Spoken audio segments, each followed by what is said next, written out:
నమస్కారం. ఘంటారావానికి స్వాగతం. ముందుగా ప్రధాన అంశాలు. 2024 జూన్ నుంచి భూములిచ్చిన రైతులకు 40,000 కౌలు. పూలింగ్ జరిగే రైతుల రుణమాఫీకి CRDA ఆమోదం.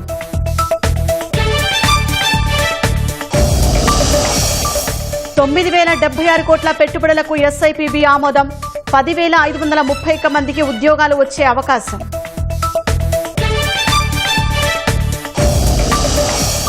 కళాకారులకు ప్రభుత్వం దండుగా నిలుస్తుందన్న పవన్.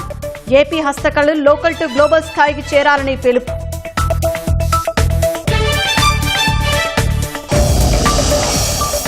ఏపీని గ్లోబల్ సెమీకండక్టర్ ఈవీ హబ్గా నిలబెట్టడమే లక్ష్యం.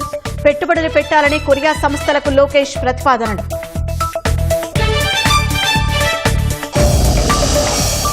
విశాఖ తీరంలో లభించని మత్స్యకారుల ఆచూకీ. రేపు మధ్యాహ్నం వరకు coast guard stretch operation.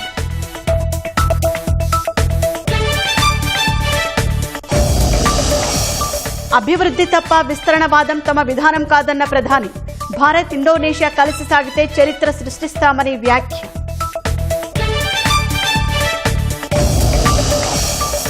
Ahmedabad పేలుళ్ల కేసులో గుజరాత్ హైకోర్టు కీలక తీర్పు.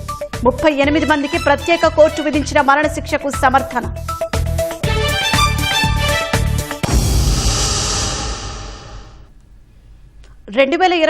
జూన్ 12 నుంచి ల్యాండ్ పూలింగ్కు భూములు ఇస్తున్న రైతులకు ఏడాదికి 40,000 రూపాయల కౌలు ఇచ్చేందుకు ఆమోదం లభించిందని మంత్రి నారాయణ స్పష్టం చేశారు. భూములు ఇచ్చినప్పటి నుంచి 10 ఏళ్ల పాటు దీన్ని అమలు చేయనున్నట్లు తెలిపారు. ఏటా జరీబు భూమికి ఎకరాకు 5,000, మెట్ట భూమికి 3,000 పెంచేందుకు నిర్ణయించామన్నారు. కొత్తగా పూలింగ్ జరుగుతున్న గ్రామాల్లో భూములిచ్చే రైతుల కుటుంబాలకు రుణమాఫీ చేసేందుకు అథారిటీ నిర్ణయించిందన్నారు. సీడ్ యాక్సిస్ కు ఈ రాత్రిలోగా ల్యాండ్ పూలింగ్కు భూములివ్వని వారికి రేపటి నుంచి భూసేకరణ అమలు చేస్తామన్నారు. జూన్ 12, 2024 అంటే ఈ ప్రభుత్వం వచ్చినప్పటి నుంచి ఎవరైతే ల్యాండ్ పూలింగ్ ఇస్తున్నారో వాళ్ళందరికి కూడా, ఎందుకంటే అంతకుముందు వాళ్ళకి ఆల్రెడీ అనౌన్స్మెంట్ అయింది, ఇది 10 years ఇచ్చేటట్టుగా 10 సంవత్సరాలు. అయితే 14-19లో ఇచ్చిన వాళ్ళకి మరొక 5 సంవత్సరాలు పెంచడం జరిగింది. ఎందుకు పెంచామంటే గత ప్రభుత్వం 5 సంవత్సరాలు ఇక్కడ డెవలప్మెంట్ లేకుండా, ఒక ఇటుకరాయి పెట్టకుండా, ఒక తట్టి మట్టికుండా వదిలేసి వాళ్ళని అనేక ఇబ్బందులు, మానసిక శోభకు గురి చేసింది. కాబట్టి ఆ 5 సంవత్సరాల డెవలప్మెంట్ లేదు కాబట్టి వాళ్ళకి 15 సంవత్సరాలు చేశాము. ఇప్పుడు తీసుకునే వాళ్ళకి 2024 12 జూన్ నుంచి 10 సంవత్సరాల యాక్చువల్ యాన్యుటీ పెంచేదిగా ఎవ్రీ ఇయర్ ఏదైతే నాన్ జరీబ్కి అయితే 3,000, జరీబ్కి అయితే 5,000 ఇంక్రిమెంట్ ఇచ్చే విధంగా దాన్ని యాక్చువల్గా ఈరోజు అథారిటీ ఈ డేట్ని ఫిక్స్ చేసి ఇవ్వటం జరిగింది. ఎక్కడైతే ట్రంక్ రోడ్స్ విలేజ్ల మీద పోతున్నాయో, కొన్ని దగ్గర పోతున్నాయి, అన్ని దగ్గర కాదు, అక్కడ ఆ విలేజ్ లో NSP వాళ్ళందరితో మాట్లాడటం, డిస్కస్ చేయడం జరిగింది. అయితే వాళ్ళకి అదే విలేజ్ లో లేఅవుట్ వేసి ఈక్వల్ ఎంత ల్యాండ్ పోతుందో అంత ల్యాండ్కి సమానంగా ఇచ్చే విధంగా నిర్ణయించాం. అయితే వాళ్ళు అక్కడ ల్యాండ్ ఇచ్చిన తర్వాత వాళ్ళు కట్టుకోవటానికి పోవటానికి కొంత టైం పడుతుంది. కాబట్టి 1 year వరకు, ఇప్పటి వరకు నెలకు 5,000 లెక్కనిచ్చే పాలసీ ఉంది. దాన్ని 10,000 ఇచ్చేట్టుగా ఈ రోజు అథారిటీ యాక్సెప్ట్ చేసింది. అదేవిధంగా అగ్రికల్చర్ లోన్ వివరంగా అడిగారు. అదే 150,000 వరకు గతంలో ఎలా అయితే చేశామో అదే విధంగా కుటుంబానికి చేసే విధంగా దానికి ఒక కట్ ఆఫ్ డేట్ పెట్టారు. ఎవరికైనా 6/1/2026 లోపల లోన్లు తీసుకొని ఉండే వాళ్ళకి మాత్రమే వర్తిస్తుంది. సీడ్ యాక్సెస్ ఏదైతే ఉందో ల్యాండ్ అక్విజిషన్ పెట్టున్నాం 12.5 ఎకరాలు. అందులో ఆల్రెడీ చాలా మంది ఇచ్చేశారు. 2.5 acres యాక్చువల్ గా ల్యాండ్ అక్విజిషన్ ఇవాళ లాస్ట్ డేట్. ఇవాళ ఈవినింగ్ లోపల ఇవ్వకుంటే రేపు ల్యాండ్ అక్విజిషన్ దాన్ని తీసుకోవడం జరుగుతుంది. వాళ్ళకి ఏదైతే కట్టాలో అమౌంట్ డిపాజిట్ చేస్తుంది. అది కాకుండా మరొక 4.5 ఎకరాలు 9.3 ఇచ్చారు, కానీ 9.14 ఇవ్వాల. వాళ్ళని కూడా అడుగుతున్నాం. 2 రోజులు చూసి వాళ్ళు కానీ ఇవ్వకుంటే ఆ యొక్క 5 ఎకరాలను కూడా ల్యాండ్ అక్విజిషన్ లో తీసుకుంటే సీడ్ యాక్సిడెంట్ పూర్తవుతుంది. వ్యవసాయాన్ని పారిశ్రామికీకరణతో అనుసంధానిస్తూ రాష్ట్రాన్ని పెట్టుబడుల కేంద్రంగా మార్చేలా సీఎం చంద్రబాబు కొత్త అధ్యయనానికి శ్రీకారం చుట్టారు. 19వ SIPB సమావేశంలో 11 భారీ ప్రాజెక్టులకు పచ్చజెండా ఊపారు. 9,076 కోట్ల రూపాయల పెట్టుబడుల ఆమోదంతో పారిశ్రామిక ప్రగతికి సీఎం బాటలు వేశారు. వీటి ద్వారా 10,531 ఉద్యోగ అవకాశాలకు బాటలు పడనున్నాయి. ముఖ్యమంత్రి చంద్రబాబు అధ్యక్షతన సచివాలయంలో 19వ రాష్ట్ర పెట్టుబడుల ప్రోత్సాహక మండలి ఎస్ఐపిబి సమావేశం జరిగింది. ఇందులో 9,076 కోట్ల రూపాయల విలువైన 11 భారీ ప్రాజెక్టులకు బోర్డు ఆమోదం తెలిపింది. వీటిలో విశాఖ జిల్లా కాపులపాడలో అదానీ ఫౌండేషన్ 2,200 కోట్లతో ఏర్పాటు చేసే ప్రాజెక్టుకు పచ్చిజెండా ఊపారు. మోండెలీస్ ఇండియా ఫుడ్ సంస్థ 1,800 కోట్లతో శ్రీ సిటీలో ఏర్పాటు చేసే food processing unit, Akshat Greentech సంస్థ అనకాపల్లి జిల్లా పరవాడలో 1,600 కోట్లతో ఏర్పాటు చేసే సోలార్ సెల్ మాడ్యూల్ తయారీ యూనిట్ కు ఆమోదం తెలిపారు. బెర్రీ అలాయిస్ సంస్థ బొబ్బిలి గ్రోత్ సెంటర్లో 1,200 కోట్లతో ఏర్పాటు చేసే ఇంటిగ్రేటెడ్ మాంగనీస్ యూనిట్ కు 19వ ఎస్ఐపిబి గ్రీన్ సిగ్నల్ ఇచ్చింది.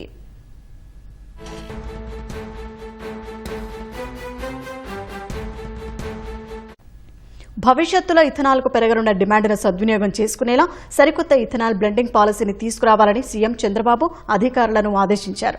రైతు కుటుంబాలకు అదనపు ఆదాయం సమకూర్చేలా, ఆంత్రప్రెన్యూర్లుగా ఎదిగేందుకు దోహదం చేసేలా పారిశ్రామికీకరణ జరగాలని సూచించారు. ఆ దిశగా పెట్టుబడులను ఆకర్షించాలని నిర్దేశించారు. ఇథనాల్ బ్లెండింగ్ 40% పెంచితే మొక్కజొన్న రైతులకు అదనపు ఆదాయం వస్తుందన్నారు. ఇథనాల్ తయారీ రంగంలో వచ్చే అన్ని పెట్టుబడులను ప్రోత్సహించాలన్నారు. సంపద సృష్టి, సర్క్యులర్ ఎకానమీ ప్రభుత్వ విధానమని సీఎం స్పష్టం చేశారు. ఫుడ్ ప్రాసెసింగ్ పరిశ్రమలను పెద్ద ఎత్తున ప్రోత్సహించాలని దిశానిర్దేశం చేశారు.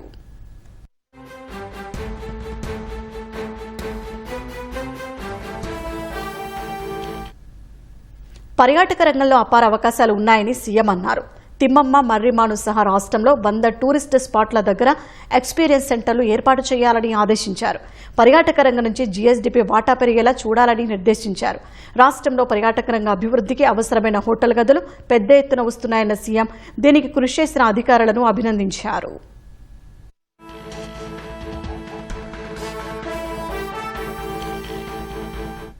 రెన్యూవబుల్ ఎనర్జీ విస్తృతం కావడంతో సోలార్ సెల్స్ తయారీ పరిశ్రమలను ఆహ్వానించాలని అధికారులకు సీఎం స్పష్టం చేశారు. సోలార్ సెల్స్ లో ఏపీ అగ్రగామిగా నిలవాలన్నారు. ఇంకా ఏర్పాటు కావాల్సిన 38 ఎంఎస్ఎంఈ పార్కులను త్వరితగతిన ప్రారంభించాలని నిర్దేశించారు. రైల్వే టెర్మినళ్లకు ఎంఎస్ఎంఈ పార్కులను అనుసంధానం చేయాలన్నారు. లాజిస్టిక్స్ వర్సిటీ, స్కిల్ డెవలప్మెంట్ సెంటర్లతో యువతకు ప్రయోజనం కలిగేలా చూడాలన్నారు. కొత్తగా ఏర్పాటయ్యే పరిశ్రమలకు గ్రీన్ ఎనర్జీ వినియోగించేలా చర్యలు చేపట్టాలని అధికారులకు సీఎం దిశానిర్దేశం చేశారు.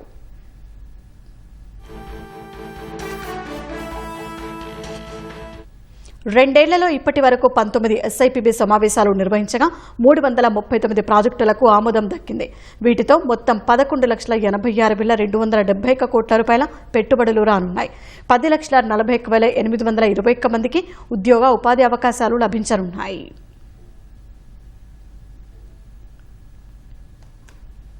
మన హస్తకళల గొప్పతనం ప్రపంచానికి తెలియాలని ఉప ముఖ్యమంత్రి పవన్ కళ్యాణ్ అభిప్రాయపడ్డారు. జాతి గొప్పతనం నిర్మాణాల్లో కాదు, కళాకారుల పనితనంలో ఉంటుందన్నారు. బొబ్బిలి వీణలు, కుండపల్లి, ఏటికొప్పాక బొమ్మలు మన చరిత్ర, సంస్కృతిని చాటుతున్నాయని కొనియాడారు. హస్తకళలకు మార్కెటింగ్ పెంచగలిగితే కళాకారుల జీవితాలు బాగుపడతాయన్నారు. సంప్రదాయ కళలను కొనసాగిస్తున్న కళాకారులకు ప్రభుత్వం దండుగా నిలుస్తుందని హామీ ఇచ్చారు. విజయవాడ అంబేద్కర్ కళా వేదికలో నిర్వహించిన ఏపీ హస్తకళా మహోత్సవానికి ఉప ముఖ్యమంత్రి పవన్ కళ్యాణ్ ముఖ్య అతిథిగా హాజరయ్యారు. ఈ కార్యక్రమంలో మంత్రి సవిత, ఎంపీ కేశినేని శివనాథ్, చేనేత హస్తకళల శాఖ సలహాదారు సుచిత్ర ఎల్లా పాల్గొన్నారు. హస్తకళాకారులతో పవన్ మాటామంతి నిర్వహించారు. రాష్ట్రంలో 2 లక్షల మంది కళాకారులు ఉన్నారని, 45 హస్తకళలు ఉన్నాయని పవన్ గుర్తు చేశారు. హస్తకళా రూపాలు ప్రపంచానికి చేరాలంటే ఆన్లైన్ మార్కెటింగ్ అవసరమని అభిప్రాయపడ్డారు. ప్రపంచ మార్కెట్లో పోటీ పడాలంటే నాణ్యమైన ఉత్పత్తితో పాటు ఆధునిక ప్యాకేజింగ్, ఆకర్షణీయమైన బ్రాండింగ్, సమర్థవంతమైన మార్కెటింగ్ అవసరమన్నారు. సంప్రదాయ కళలకు ఆధునిక వ్యాపార దృక్పథాన్ని జోడిస్తే హస్తకళలకు కొత్త మార్కెట్లు లభిస్తాయని అభిప్రాయపడ్డారు. వ్యర్థమని భావించే గుర్రపు డెక్క ఆకులతో సైతం కళాకారులు ఆకృతులు రూపొందించారని ప్రశంసించారు. ఆకట్టుకునే బొమ్మలు తయారు చేసే కళాకారుల ఆరోగ్య సమస్యలను పరిష్కరించేందుకు హెల్త్ ఆడిట్ చేయిస్తామన్నారు. ఈ హస్తకళ రంగాలు భారతదేశపు మూలాలు. ఇవి కోల్పోయిన రోజున భారతదేశం తన ఉనికిని కోల్పోదు. సీతారాంపురం లేసు మా ఆడపడుచులతో మాట్లాడుతున్నప్పుడు వాళ్ళు చెప్పింది, మాకేదైనా కొంచెం హెల్త్ ట్రీ అని చేయించండి అంటే ఏంటంటే ప్రత్యేకించి హస్తకళలకు సంబంధించి ఒక్కొక్కరికి ఒక్కొక్క ప్రత్యేకమైన హెల్త్ ఇష్యూస్ ఉంటాయి. లేస్ వెళ్ళే వాళ్ళందరికీ చూపు త్వరగా దెబ్బతింటుంది. ఏటికొప్పాకు బొమ్మలు చేసే వాళ్ళకి ఆ వుడ్ డస్ట్ కానీ శ్వాసకోశ సంబంధమైన వ్యాధులు వస్తుంటాయి. ధర్మవరం, ఉప్పాడ, మంగళగిరి ఇలాంటి మగ్గాలు నేసినప్పుడు కొన్ని బ్యాక్ ఇష్యూస్ ఉంటాయి. అందుకే నేను ముందు వాటి మీద ఒక ఆడిట్ చేయండి, ఒక హెల్త్ ఆడిట్ చేయండి, ముఖ్యంగా ఇట్లా అందరికి కలిపి. సో ముందు సీతారాంపురం తోటి మేము అది స్టార్ట్ చేస్తున్నాం. కంటి పరీక్షలు చేయించి దీన్ని మిగతా వాళ్ళు కూడా ఎలాగ అన్ని హస్తకళ రంగాలకు దీన్ని అప్లై చేయాలని దాని మీద మీకు త్వరలో మేము ముందుకు తీసుకొస్తాం. హస్తకళలు ఓకల్ టు లోకల్ కాకుండా లోకల్ టు గ్లోబల్ రీతిన ప్రపంచాన్ని చేరాలని పవన్ కళ్యాణ్ పిలుపునిచ్చారు. కొండపల్లి, ఏటికొప్పాక, బొబ్బిలి కళాకారులకు అవసరమైన వుడ్ బ్యాంక్ పెరగాలన్నారు. ఎకో టూరిజం, టెంపుల్ టూరిజం తరహాలో హస్తకళల అభివృద్ధికి చర్యలు తీసుకుంటామని పవన్ స్పష్టం చేశారు. కళాకారుల కష్టాన్ని ప్రపంచానికి పరిచయం చేసే విధంగా ప్రత్యేక డాక్యుమెంటరీలు రూపొందించాలని అధికారులకు దిశానిర్దేశం చేశారు. బీబీజీ రామ్జీ పథకం కింద క్లస్టర్ల వారీగా కామన్ ఫెసిలిటీ సెంటర్లు ఏర్పాటు చేస్తామని హామీ ఇచ్చారు. హస్తకళల అభివృద్ధికి చేనేత హస్తకళల శాఖ సలహాదారు సుచిత్ర ఎల్లాతో పాటు పలువురు చేస్తున్న కృషిని పవన్ అభినందించారు. కొత్త ఇన్నోవేటివ్ కాన్సెప్ట్స్ చేసిన బొమ్మలే చేస్తే కొన్ని రోజుల తర్వాత కొత్తవి కోరుకుంటూ ఉంటాడు. చూసిందే కదా, అలా అందుకని ఎప్పటికప్పుడు కూడా ఇన్నోవేషన్ ఒకటి జరుగుతూ ఉండాలి. కొత్త ఐడియాస్ తోటి కొత్త బ్లెండ్ చేయటం కానీ ఇవన్నీ ఉండాలి. అంటే మనకి సుచిత్ర ఎల్లా గారు లాంటి వాళ్ళు, సుధామలన్ గారు, లేదంటే రేఖారాణి గారు అందరితో మాట్లాడుతున్నప్పుడు చేనేతల దగ్గర నుంచి మనకున్న హస్తకళల దగ్గర నుంచి ఒక్కొక్కటి ప్రత్యేకమైన గ్రామాలు, ఊర్లు ఉన్నాయి. ఈ ఊర్లని మనం వదిలేస్తున్నాం. కానీ నేనేమన్నానంటే టూరిజం తోటి మీరు ఎందుకు అనుసంధానం చేయకూడదు? ఉదాహరణకి ఎక్కడో అరకులో ఉండే ఒక గ్రామాన్ని సౌరాష్ట్రకి సెంటర్గా చేయగలిగితే ఎవరో ఇక్కడికి వెళ్ళి విదేశాలు ఉన్నవాళ్ళు కానీ భారతదేశంలో ఉన్నవాళ్ళు కానీ వెతుక్కుంటూ వచ్చి ఆ పార్ట్ ఆఫ్ అరకు విజిటర్స్ ఎవరిని వస్తే వాళ్ళు వెళ్ళి చూడగలరు. చూసి వాళ్ళ కష్టాన్ని చూసి అది కొనుక్కోవడం, సావనీర్స్గా తీసుకెళ్ళడం జరుగుతుంది. అన్నీ డిస్జాయింటెడ్గా ఉన్నాయి. నేను ఏం కోరుకుంటున్నానంటే tourism, Panchayat Raj and forest department should come together and integrate. ప్రతి ఒక్క కళాకారుడికి గుర్తింపు ఉండాలి. సుచిత్ర ఎల్లా గారికి నిజంగా వాళ్ళకి అవసరాలు లేవు, దే హ్యావ్ దేర్ ఓన్, వాళ్ళందరికీ వాళ్ళ వ్యాపారాలు ఉన్నాయి, అన్నీ ఉన్నా కానీ ఏదో మన సంస్కృతి కోసం మనం చేయాలి, మీ జీవితాలు బాగుండాలని చెప్పి వీళ్ళందరూ స్వచ్ఛందంగా వచ్చారు. ఇలాంటిది మీరు ఎవరు వచ్చినా సరే మీరందరూ కూడా డిప్యూటీ సీఎం ఆఫీస్కి మీరు రీచ్ అవ్వచ్చు. సోదరి సవిత గారికి మేమందరం కూడా క్యాబినెట్లో కూర్చున్నప్పుడు ఖచ్చితంగా ఇది ప్రత్యేకించి దీన్ని ఇలాంటి సమస్యలను కానీ నేను క్యాబినెట్లో ప్రస్తావించి వోకల్ ఫర్ లోకల్ మాత్రమే కాదు, లోకల్ టు గ్లోబల్ లక్ష్యంతో ఆంధ్రప్రదేశ్ హస్తకళను ప్రపంచం నలుమూలకి తీసుకెళ్దాం. సమావేశం అనంతరం హస్తకళాకారులను పవన్ కళ్యాణ్, మంత్రి సవిత సన్మానించారు. అంతకుముందు వివిధ స్టాళ్లను ఉప ముఖ్యమంత్రి సందర్శించి కళాకారుల బాగోగులు అడిగి తెలుసుకున్నారు. ఉప్పాడ చీరల స్టాల్ ను సందర్శించిన పవన్ తన సతీమణి అన్నా కొణిదెల కోసం 3 ఉప్పాడ జాందాని పట్టు చీరలు, తన కోసం కొన్ని వస్త్రాలు కొనుగోలు చేశారు. అరటి పీచుతో తయారు చేసిన హ్యాండ్ బ్యాగ్లు, ఫైల్స్ తదితర పర్యావరణ హిత ఉత్పత్తులను ఆసక్తిగా తిలకించారు. తయారీ విధానాన్ని కళాకారులను అడిగి తెలుసుకున్నారు. రాష్ట్రాన్ని గ్లోబల్ సెమీ కండక్టర్ ఈవీ హబ్గా నిలబెట్టడమే లక్ష్యంగా దక్షిణ కొరియాలో మంత్రి లోకేష్ పర్యటన సాగుతోంది. కొరియాకు చెందిన అంతర్జాతీయ దిగ్గజ సంస్థల అధినేతలతో లోకేష్ వరుస సమావేశాలు నిర్వహించారు. విశాఖలో ఆయా సంస్థల R&D సెంటర్లు, కాకినాడ మూలపేటలో ప్రపంచ స్థాయి ఇంధన ప్రాజెక్టులు, శ్రీ సిటీలో తయారీ యూనిట్ల ఏర్పాటే లక్ష్యంగా చర్చలు జరిపారు. దక్షిణ కొరియా పర్యటనలో 3వ రోజు మంత్రి లోకేష్ ఆటోమోటివ్, ఎలక్ట్రిఫికేషన్ దిగ్గజం Hyundai mobiles executive vice president Yang Bin Kim ఇతర ఉన్నతాధికారులతో కీలక భేటీ నిర్వహించారు. ఆంధ్రప్రదేశ్లో ఈవీ సెమీ కండక్టర్స్ హబ్ ఏర్పాటు చేయాలని కోరారు. తిరుపతి లేదా అనంతపురం సమీపంలో ఈవో కాంపోనెంట్స్, బ్యాటరీ సిస్టమ్స్ తయారీ కేంద్రాన్ని ఏర్పాటు చేయడం ద్వారా రాయలసీమ రూపురేఖలు మారుతాయని లోకేష్ ఆకాంక్షించారు. విశాఖలో హ్యూందాయ్ మొబైల్స్ R&D, ఇంజనీరింగ్ విభాగాలను నెలకొల్పాలని మంత్రి ప్రతిపాదించారు. ఐఐటి తిరుపతి భాగస్వామ్యంతో సెంటర్ ఆఫ్ ఎక్సలెన్స్ ను ఏర్పాటు చేయాలని కోరారు. Autonomous driving, ADAS, smart manufacturing రంగాల్లో RTIH కు మార్గదర్శకత్వం వహించాలని లోకేష్ కోరగా ఉన్నత స్థాయి బృందంతో చర్చించి నిర్ణయం తీసుకుంటామని హ్యూందాయ్ ప్రతినిధులు తెలిపారు. సెమీ కండక్టర్స్, ఒసాట్ రంగంలో ప్రముఖ సంస్థ అపాక్ట్ CEO సియాంగ్ డాంగ్లేతో లోకేష్ సమావేశమయ్యారు. ASIP భాగస్వామ్యంతో ఏపీలో అపాక్ట్ కేంద్రాన్ని ఏర్పాటు చేయడానికి అంగీకరించడంపై మంత్రి కృతజ్ఞతలు తెలిపారు. వైజాగ్ ఒసాట్ జాయింట్ వెంచర్ ఏపీ సాధించిన ప్రతిష్టాత్మక సెమీ కండక్టర్ విజయమని అపాక్ట్ CEO ప్రశంసించారు. భారత్ లో పెట్టుబడులకు సిద్దమవుతున్న హనా మైక్రాన్ వంటి ఇతర గ్లోబల్ ఒసాట్ సంస్థలు కూడా ఏపీ వైపు చూసేలా అనుసంధానించాలని లోకేష్ అపాక్ట్ ను కోరారు. సెమీ కండక్టర్ కార్యకలాపాల్లో ఏపీ యువతకు ఉపాధి దక్కేలా APSSDC తో కలిసి నైపుణ్యాభివృద్ధి కార్యక్రమాలు చేపట్టాలని లోకేష్ ప్రతిపాదించారు. LG electronics global CEO ల్యూ జేచేయోల్, India CEO హాంగ్జూ జియోన్తో మంత్రి లోకేష్ వేర్వేరుగా భేటీ అయ్యారు. శ్రీ సిటీలో 5,000 కోట్లతో 3వ మ్యానుఫ్యాక్చరింగ్ యూనిట్ నిర్మిస్తున్నట్లు ఎల్జీ ఇండియా సీఈఓ తెలిపారు. దీని ద్వారా 1,500 మందికి ఉపాధి లభిస్తుందన్నారు. ఈ ఏడాది చివరి నాటికే వాణిజ్యోత్పత్తి ప్రారంభమవుతుందని వెల్లడించారు. ఎల్జీ ఎలక్ట్రానిక్స్ నోయిడా, బెంగళూరు ప్రాజెక్టులను విస్తరిస్తున్న తరుణంలో విశాఖలో అంతర్జాతీయ స్థాయి ఇంజనీరింగ్ సెంటర్ లేదా జీసీసీ ఏర్పాటు చేయాలని లోకేష్ కోరారు. శ్రీ సిటీ పరిసరాల్లో డిస్ప్లే మాడ్యూల్స్, సెన్సార్లు, పవర్ ఎలక్ట్రానిక్స్ విడిభాగాల తయారీ కేంద్రాలు ఏర్పాటు చేయాలని ఆహ్వానించారు. ఐఓటీ, రోబోటిక్స్ పై ఆర్టీఐహెచ్ తో కలిసి ఇన్నోవేషన్ ల్యాబ్లు, వాణిజ్య ప్రయోజనాల కోసం చిల్లర్ మ్యానుఫ్యాక్చరింగ్ ఫెసిలిటీని నెలకొల్పాలని విజ్ఞప్తి చేశారు. ఎల్జీకెమ్ గ్లోబల్ స్ట్రాటజీ సెంటర్ ప్రెసిడెంట్ యుంజో కోహ్తో భేటీ అయిన లోకేష్ ఏపీలో పర్యావరణ అనుకూల ఇంధన ప్రాజెక్టులపై విస్తృతంగా చర్చించారు. కాకినాడ పోర్టు సమీపంలో పాలిస్టెరిన్ తయారీ కేంద్రాన్ని, మూలపేటలో ప్రపంచ స్థాయి నాఫ్తా క్రాకర్ కేంద్రాన్ని ఏర్పాటు చేయాలని కోరారు. మూలపేటలోనే జీవ ఇంధనాల తయారీ కేంద్రంతో పాటు ప్లాస్టిక్ వ్యర్థాలను రీసైక్లింగ్ చేసే పైరోలిసిస్ ప్లాంటును ప్రారంభించేందుకు ఏపీ ప్రభుత్వంతో కలిసి పనిచేయాలని లోకేష్ ప్రతిపాదించారు.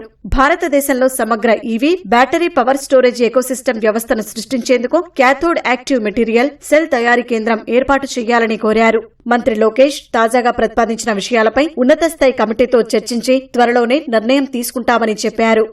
సియోల్ నగరంలో 10 లక్షల చదరపు మీటర్ల కంటే ఎక్కువ విస్తీర్ణంలోని ప్రతిష్టాత్మక మాగోక్ సైన్స్ పార్కును లోకేష్ సందర్శించారు. పార్కులోని LG innovation gallery, robozone, OLED display, mobility ప్రదర్శనలను మంత్రి ఆసక్తిగా తిలకించారు. భవిష్యత్తు టెక్నాలజీని ఒకే చోట చూడటం సరికొత్త అనుభూతినిచ్చిందని లోకేష్ అన్నారు. ఏపీని కూడా ఇదే తరహాలో సాంకేతిక హబ్గా తీర్చిదిద్దడమే తమ లక్ష్యమని స్పష్టం చేశారు. విశాఖ తీరంలో గల్లంతైన 6 మత్స్యకారుల జాడ చిక్కలేదు. నౌకాదళం, కోస్ట్ గార్డ్ బలగాలు గాలిస్తున్నా ఆచూకీ మాత్రం చిక్కలేదు. హెలికాప్టర్లు, యుద్ధ నౌకల సహాయంతో సముద్రంలో అణువణువు గాలించినా ఫలితం లేకపోతోంది. రేపు మధ్యాహ్నం 12 గంటల వరకు సెర్చ్ ఆపరేషన్ను కోస్ట్ గార్డ్ పొడిగించింది. విశాఖ తీరంలో ఈ నెల 1న వేటకు వెళ్లి సముద్రంలో గల్లంతైన 6 మత్స్యకారుల ఆచూకీ అంతు చిక్కడం లేదు. 3వ రోజు నావికాదళం, కోస్ట్ గార్డ్ బలగాలు ముమ్మరంగా గాలింపు చేపట్టినా ఫలితం లేకపోయింది. ఐసీజీఎస్ కనకలత బరువా, ఐసీజీఎస్ వీరనౌకలు, తీరరక్షక దళానికి చెందిన 3 హెలికాప్టర్లు, ఈస్టర్న్ నేవల్ కమాండ్కు చెందిన 2 యుద్ధ నౌకలు, ఒక సీకింగ్ హెలికాప్టర్, ఒక అడ్వాన్స్డ్ లైట్ హెలికాప్టర్ సహాయంతో సముద్రమంతా జల్లెడపట్టారు. కానీ 6 ఆచూకీ మాత్రం చిక్కలేదు. తీరానికి 10 నాటికల్ మైళ్ల దూరంలోనే ప్రమాదం జరగడంతో వారెక్కడైనా ఒడ్డుకు చేరి ఉంటారా లేదా బలమైన అలల ధాటికి కొట్టుకుపోయారా అన్నది తెలియడం లేదు.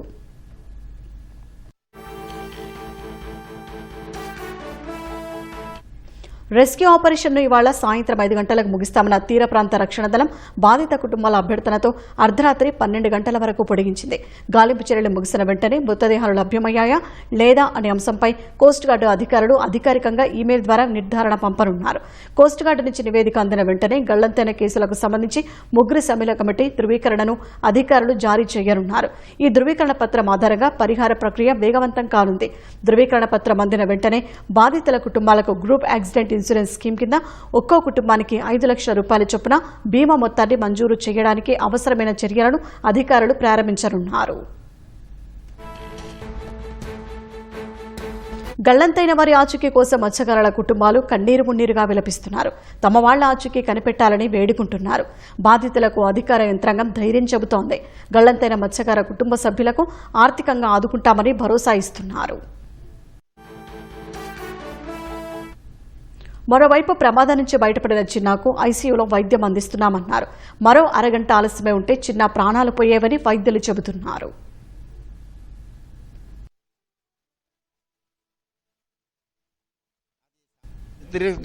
సాధారణ ఎథ్లెటిక్ కూడా సాధ్యం కానంత గొప్ప ఫైట్ చేశాడు లైఫ్ గురించి ఆయన. ఎందుకంటే 18 అవర్స్ ఆయన ఈదుకుంటూ సముద్రాన్ని ఉండిపోయాడు. After which he got a ship, ఒక షిప్ తాలూకా లంగర్ అందుకొని అతను దాన్ని పట్టుకుంటే ఆ షిప్లో నుంచి వాళ్ళేమో ఒక ఐరన్ నెట్ వేస్తే ఎంతో కష్టపడి అతనేమో ఐరన్ నెట్ వేసి షిప్లోకి వెళ్ళాడు.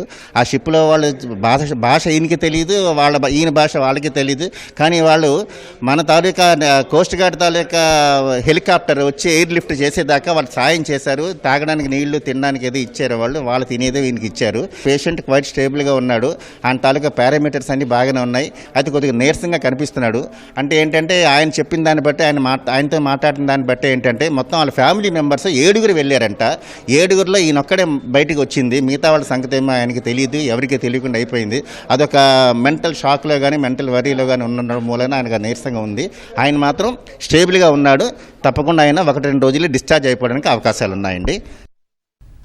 అభివృద్ధివాదమే తప్ప విస్తరణవాదం భారత విధానం కాదని ప్రధాని నరేంద్ర మోదీ తెలిపారు. 140 కోట్ల మంది భారతీయులు, 29 కోట్ల మంది ఇండోనేషియన్లు కలిసి సాగితే సరికొత్త చరిత్ర సృష్టిస్తారని అన్నారు. ఇండోనేషియాలో పర్యటిస్తున్న ప్రధాని మోదీ అక్కడి పార్లమెంటులో ప్రసంగించారు. భారత్, ఇండోనేషియాల మధ్య ఉన్న సముద్రం ఎన్నడూ దూరాన్ని పెంచలేదని, అది ఇరు దేశాల మధ్య వారధిలా నిలిచిందన్నారు. 2 దేశాల మధ్య ఉన్న సద్భావన, విశ్వాసం ఇరు దేశాల పౌరులకు కొత్త అవకాశాలను సృష్టించాలని ఆకాంక్షించారు. అనేక రంగాల్లో భారత్, ఇండోనేషియాల కోసం అపరిమితమైన అవకాశాలు ఎదురు చూస్తున్నాయని ప్రధాని తెలిపారు. ఇండోనేషియాకు ఉపగ్రహ ప్రయోగాల్లో సాంకేతిక సహకారం అందించేందుకు భారత్ సిద్ధంగా ఉందన్నారు. ఇండో పసిఫిక్ ప్రాంతంలో స్వేచ్ఛాయుత నౌకాయానాన్ని భారత్ విశ్వసిస్తుందని ప్రధాని మోదీ స్పష్టం చేశారు. भारत दुनिया का वो देश है जो विस्तारवाद नहीं, विकासवाद की नीति पर चलता है और इसलिए हम भारत में कहते हैं सबका साथ, सबका विकास. मैं आपके समक्ष दोनों देशों के साझा विकास का विश्वास लेकर के आया हूं.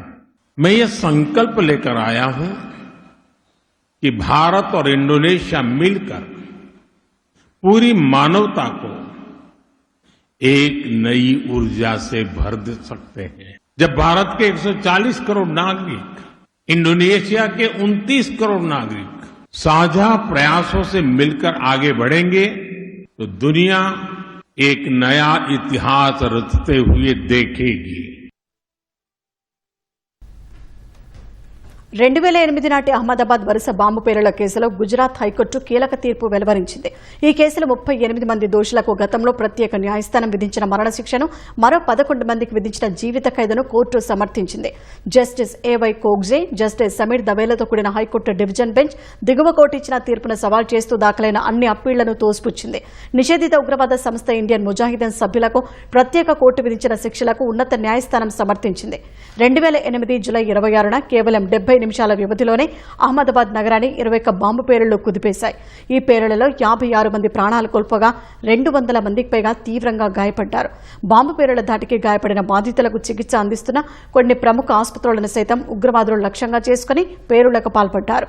ఈ ఉగ్రవాద దాడిపై సుదీర్ఘంగా విచారణ జరిపిన ప్రత్యేక కోర్టు 2022లో కీలక తీర్పును ప్రకటించింది. భారత న్యాయ చరిత్రలోనే అత్యధికంగా ఒకే కేసులో 38 మంది ఉగ్రవాదులకు ఉరిశిక్ష విధిస్తూ సంచలన నిర్ణయం తీసుకుంది. మిగిలిన 11 మందికి జీవితకాలం జైలు శిక్ష విధించింది. చట్ట ప్రకారం దిగువ కోర్టు విధించిన మరణశిక్ష అమలు కావాలంటే హైకోర్టు ధృవీకరణ తప్పనిసరి అవుతుంది. ఈ నేపథ్యంలో దాదాపు 2 ఏళ్లకు పైగా విచారణ జరిపిన గుజరాత్ హైకోర్టు నేడు ఆ శిక్షలను ఖరారు చేస్తూ తుది తీర్పును వెలువరించింది.